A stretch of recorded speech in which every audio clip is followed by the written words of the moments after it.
Hello everyone, आज हम पढ़ेंगे बहुभुज एवं उसके प्रकार। सबसे पहले बहुभुज, जिसे इंग्लिश में पॉलीगन कहते हैं, इसकी परिभाषा समझेंगे।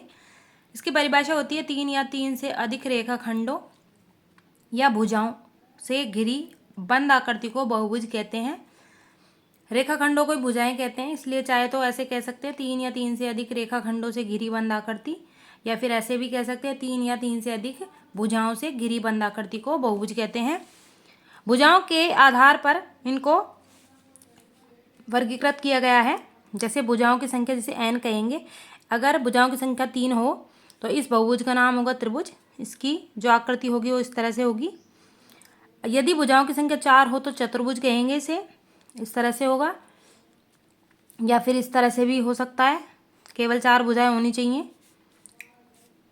यदि n बराबर 5 हो, भुजाओं की संख्या 5 हो तो इसे पंचभुज कहेंगे, इस तरह से इसकी आकृति होगी। यदि n बराबर 6 हो तो इसे षटभुज कहेंगे, इस तरह से। n बराबर 7 हो तो सप्तभुज, n बराबर 8 हो तो अष्टभुज, n बराबर 9 हो तो नवभुज, और n बराबर 10 हो तो दसभुज। इसी तरह हम आगे तक चलते जाएंगे, n बराबर 11, 12 इस तरह से लेते जाएंगे। अगला है बहुभुज के विकर्ण, डायगोनल ऑफ पॉलीगन। तो सबसे पहले समझेंगे विकर्ण क्या होते हैं। वह रेखाखंड जो किसी बहुभुज के किन्हीं दो शीर्षों को जोड़ने पर प्राप्त होता है, और वो दो शीर्ष होते हैं, वो आसन्न शीर्ष नहीं होने चाहिए। आसन्न शीर्ष का मतलब है पास पास वाले शीर्ष नहीं होने चाहिए। तो किन्हीं भी दो शीर्षों को जोड़ने पर जो रेखाखंड होता है वही विकर्ण कहलाता है बहुभुज का। जैसे इस तरह से हमने कोई आकृति ली, ये कोई आकृति है, चतुर्भुज है ये। यहाँ पर इसके 4 शीर्ष हैं, जैसे A, B, C और D। यहाँ पर जैसे ये शीर्ष है तो ये अपने आसन्न शीर्षों को छोड़ देगा। इसके पास वाले शीर्ष B है और D है, इन दोनों को छोड़ के C से मिलेगा, तो ये हो गया विकर्ण। इसी तरह B है, B शीर्ष C और A को छोड़ देगा, क्योंकि ये दोनों इसके पास वाले शीर्ष हैं, तो B D से जाके मिलेगा। इसी तरह C जो है, C शीर्ष D को छोड़ेगा और B को छोड़ेगा, क्योंकि ये दोनों आसन्न शीर्ष हैं, तो बचा A से ऑलरेडी मिल रहा है ये। और ये जो D शीर्ष है ये C को छोड़ देगा और A को छोड़ देगा और B से मिलेगा, तो ये विकर्ण हो गए। तो इस चतुर्भुज में विकर्णों की संख्या हो गई 2। बहुभुज में विकर्णों की संख्या ज्ञात करने का ये सूत्र होता है n ब्रैकेट n-3 बटे में 2। यहाँ पर जो n होती हैं वो भुजाएं होती हैं।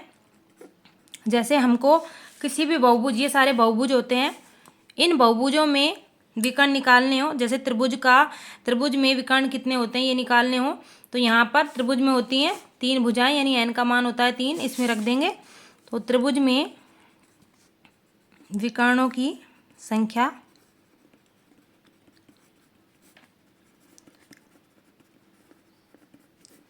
तो यहाँ पर इस सूत्र में त्रिभुज में होती है 3 भुजाएं, n का मान होता है 3, तो 3 रख देंगे n की जगह।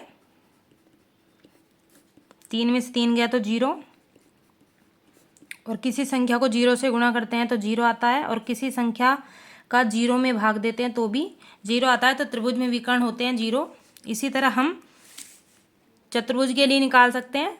चतुर्भुज में भुजाओं की संख्या होती है 4, n का मान इस सूत्र में 4 रख देंगे। तो चतुर्भुज में विकर्ण यहाँ पे रख देंगे n की जगह 4, क्योंकि चतुर्भुज में 4 भुजाएं होती हैं। 4 में से 3 गया तो 1, 4 गुणा 1 होता है 4, और 4 में 2 का भाग दिया तो 2।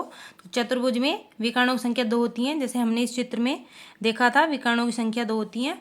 इस तरह से हम बहुभुजों के विकर्ण इस सूत्र से ज्ञात कर सकते हैं।